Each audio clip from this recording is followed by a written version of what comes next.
Shannon Alvarado has her heart in the right place, but her sins stand in the way. Now, what's the difference between her situation and mine, other than, obviously, she doesn't have a job? Well, neither do I. My job is fighting for justice. My job is fighting for the children, not necessarily your children. I don't care about Donald Trump's children. They're grown. They have a family, they have money, they have riches, they have a house, they have power. Shannon's sin was her drinking and her selfishness when drinking. Now,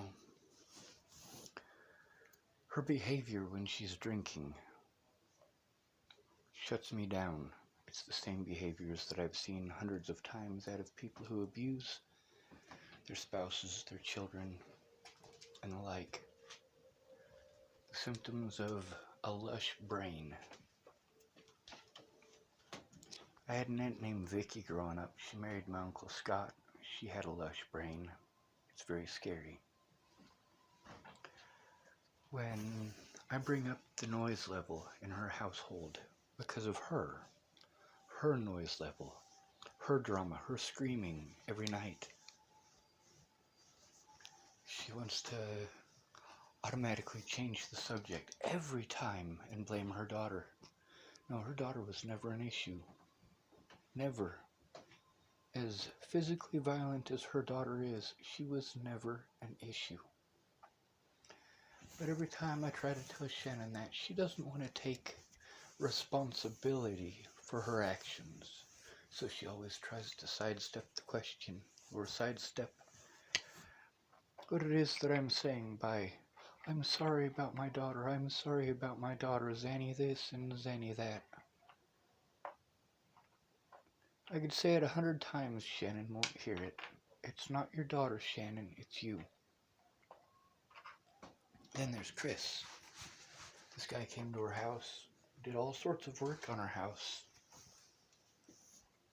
But she wanted to talk trash about him while he was there, working on her house. So he got up and left. And he came back and did more work, and she did it again. And Chris continued to come back. Now, when I bring up Shannon's drinking as being the issue and the major contributor for her screaming, for her insanity, she wants to talk about Chris. Well, you know, Chris drinks too. Rick drinks too. I didn't drink that bottle all by myself every night. You know, Chris got into a couple of DUIs, yes, but here's the question. Shannon, with Chris, how does Chris getting into those car accidents directly relate to how you treat people when you're drinking? It doesn't. Chris's car accidents and Rick, who can handle his alcohol, how does that justify the way that you treat the people around you when you've been drinking? Your children hear that. Your son, your daughter, Rick's son hears that. I'm not saying Rick's the best father in the world, because he's decidedly not. But he's not a vicious alcoholic. He's a violently trained individual. And it's a lot different.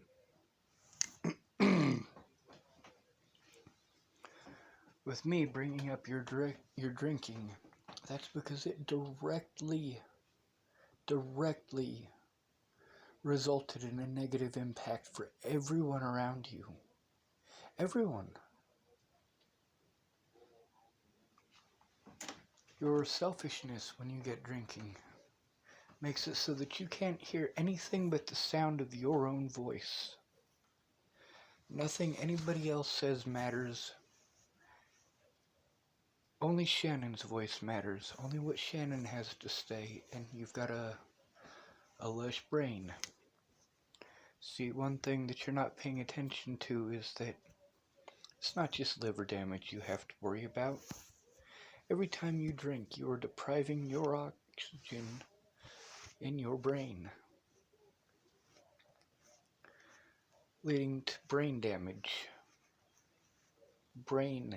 damage, self-inflicted brain damage. You want to talk to me about self-harm? If you drink, you're harming yourself. Plain and simple.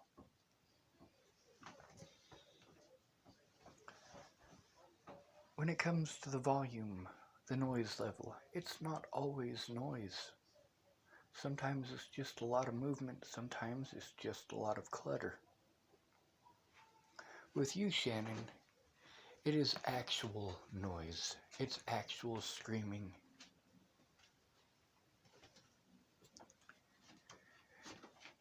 But between admitting it, which is what I need you to admit that when you drink, you are loud. You are unreasonable.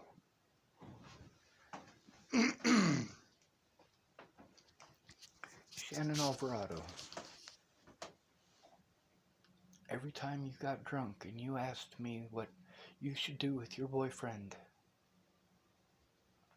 what did I tell you? I told you to wait until the morning. Do you know why that is? Because in the morning you'd sober up. And you'd become a human being again, and when you've been drinking, you are not a human being, you are a beast.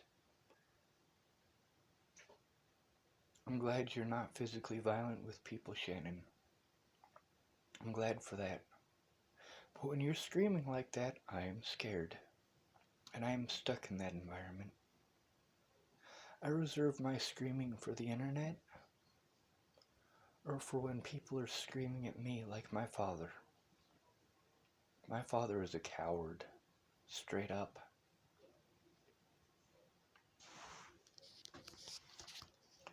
You know when my dad beat on me? I'll tell you how many times my dad beat on me when he was sober. Never. My dad never once hit me when he was sober. Not even once. He got to physical violence when he'd been drinking.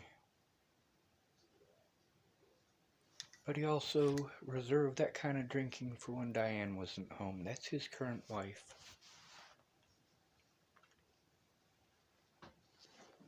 Shannon Alvarado,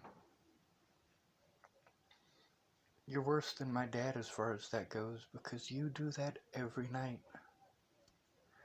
The only nights that you don't get